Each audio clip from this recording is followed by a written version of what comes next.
సుమన్ టీవీలో మీ personal and business promotions కోసం కింది నెంబర్కి కాంటాక్ట్ చేయండి. ఏదైతే వరద ముంపుకు గురైన సింగినగర్లో 9వ రోజు మనం ఉన్నాము. వరద ప్రవాహానికి మొత్తం షాప్స్, ఇళ్ళు అన్నీ కూడా మునిగిపోయాయి.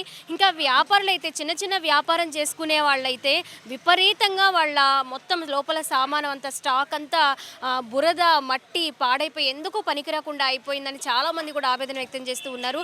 మనం సింగినగర్లోని ఒక షాప్లోకి వెళదాము. అక్కడ స్టీల్ సామానం అమ్మే షాప్ అనమాట. చాలా చిన్న షాపు.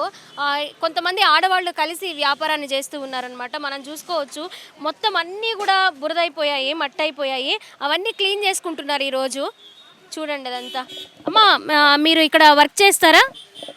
ఇక్కడ ఉంటామండి. మొత్తం సామాన్ మొత్తం పాడైపోయినండి. చాలా సామాన్ల వరకు పడేసామండి. అసలు ఎందుకు పనికి రాకుంటున్నా పడేశారు? పడేసామండి. చాలా సామాన్ల వరకు పడేసాము. దగ్గర దగ్గర 10 లక్షల దాకా నష్టం వచ్చిందండి మాకు. 10 లక్షల దాకా మొత్తం సామాన్ అంతా ఇప్పుడు కడిగినా కూడా ఏం పనికిరావు. ఇంకా ఏమి మొత్తం మట్టి కట్టిపోయి చాలా సామాన్లు కూడా కొట్టుకెళ్ళిపోయాయండి. కొంచెం లోపలికి వెళ్ళి చూడండి, అదంతా మొత్తం పాడైపోయింది. అసలు పొద్దున్న నుంచి కడుగుతూనే ఉన్నాము. నీళ్ళు ఎప్పుడు తగ్గినాయి అమ్మా? నీళ్ళు నిన్నే తగ్గించండి, అందుకే వాళ్ళు వచ్చి కడుక్కున్నాము. మేము ఇంటి దగ్గర కూడా అన్ని పాడైపోయి పరుపులు మంచాలన్నీ పడేసేసాము. ఇక్కడ సామాన్ కూడా ఏం పనికి రాకుండా మొత్తం పాడైపోయింది.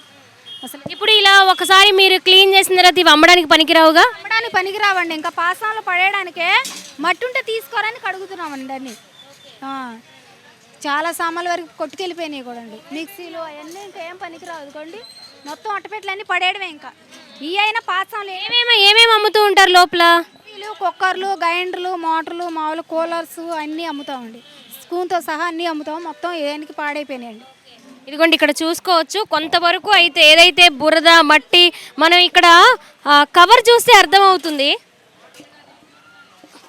ఇదిగోండి, ఈ కవర్ చూడండి అసలు ఎలా అయిపోయిందో. అంటే ఎంత మట్టి, వీళ్ళు ఆల్రెడీ వాటర్తో క్లీన్ చేసినప్పటికీ కూడా దీని పరిస్థితి ఇలా ఉందన్నమాట.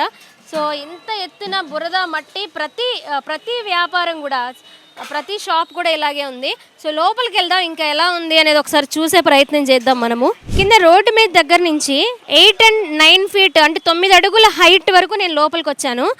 ఈ పైన షాప్ కూడా ఇంకా సగం వరకు, అంటే ఈ 2 ర్యాకుల వరకు కూడా నీళ్లు నిలిచిపోయాయంట. లోపల వరకు ఒకసారి లోపల పరిస్థితి చూడండి ఏ విధంగా ఉందో.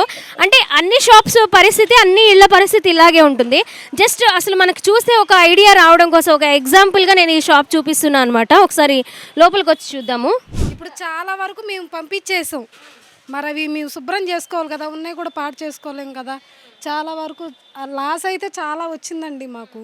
రిటర్న్ తీసుకునే పరిస్థితి కూడా లేదు. చాలా వస్తువులు పాడైపోయినాయి. మేము ఎలా చెప్పాలి, ఏం మాట్లాడాలి కూడా అర్థం కావట్లేదండి నాకైతే. మేము ఎన్నో సంవత్సరాల నుంచి ఇక్కడ షాప్లో మేము చేస్తున్నాం. చాలా సామాన్ పాడైపోయింది. మరి మేమైతే ఆడపిల్లలు ఎక్కువ మంది అండి మా నాన్నగారికి. అయితే ఇలా వర్క్ చేసుకుంటూ ఉంటాము. ఒక్కసారి మేము అనుకోలేదు ఇలాగ వస్తాయని. లేకపోతే ముందు జాగ్రత్తగా మేము పెట్టుకునేవాళ్ళం. మరి నష్టపరిహారం ఏంటి, ప్రభుత్వం ఏం తీసుకుంటుందని మేము అయితే కోరుతున్నాం ప్రభుత్వాన్ని. షాప్కి నష్టపరిహారం ఏదో ఒకటి చేయమని అడుగుతున్నాం. ఒకసారి మనం చూసుకోవచ్చు ఈ ర్యాక్స్ అయితే ఏమున్నాయో షాప్కి, ఆ 2 ర్యాకుల వరకు కూడా పూర్తిగా నీళ్లు వెళ్ళిపోయిన తర్వాత ఆ బురదంతా కూడా ప్రతి సామానానికి అలాగే పేరుకుపోయి ఉంది. ఇవి మనం చూసుకోవచ్చు వాటర్ ఫిల్టర్లో అనమాట. ఇవి కూడా ఎందుకు పనికిరావు, ప్రతిదానికి కూడా బురద ఉంది. చూడండి ఎన్ని ఉన్నాయో చూడండి. దగ్గర దగ్గర ఒక 100 ఉంటాయి అమ్మ. ఇవి 100 ఉంటాయా? 2 బస్తాలు తీసేశారు ఆల్రెడీ. గ్రైండర్లు, మిక్సీలు, అంటే ఎక్కువ ఈ షాప్స్లో కొంచెం విలువైన సామాన్లన్నీ కూడా ఈజీగా ఆడవాళ్ళు తీసుకోవడానికి ఈజీగా ఉండడం కోసం కింద పెట్టారట. సో అవన్నీ కూడా మట్టి, బురద అన్నీ పాడైపోయి ఈ విధంగా దగ్గర మొత్తం అన్నీ అవి వాటి వరకు ఉన్నాయి. స్టీల్ సామానం వరకు ఉన్నాయి. ఇక్కడ చూడండి ఒకసారి మోటార్లు అవన్నీ కూడా కొంతవరకు పంపించేశారంట, పడేశారు. అలాగే ఇవేం మోటార్లమ్మా? కూలర్ మోటార్లు. అవన్నీ కూడా పూర్తిగా పాడైపోయాయి. ఇంకా కింద చాలా బాక్సులు ఉన్నాయి. ఈ బాక్సులు అన్నీ ఏంటమ్మా? అవే ఐరన్ బాక్సులు, కుక్కర్లు. అయ్యో అన్నీ పాడైపోయినాయండి. మాకు చిన్న ఐటమ్ అయితే ఉన్నాయి, కానీ పెద్ద ఐటమ్ అయితే చాలా మొత్తానికి నష్టం వచ్చిందండి.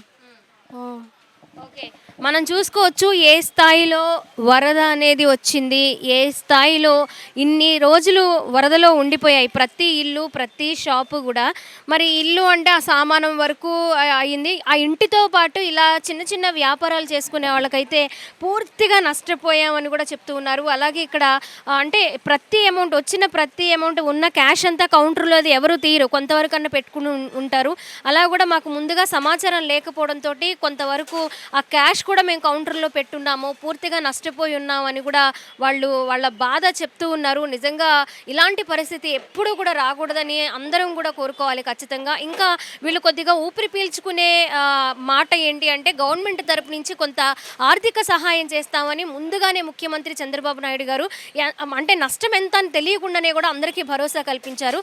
సో వారి షాపులు, ఇల్లు వీటి నిమిత్తం వాళ్ళు ఎంతైతే నష్టపోయి ఉన్నారో దానికి తగ్గట్టుగా వాళ్ళకి ఆర్థిక సహాయం చేస్తామని కూడా భరోసా ఇచ్చారు. సో దానికోసం వీళ్ళందరూ కూడా కొంచెం అంటే కొద్దిగా మాకు భరోసా ఇచ్చారు, కొంచెం మాకు ధైర్యం ఇచ్చారని కూడా చెప్తూ ఉన్నారు.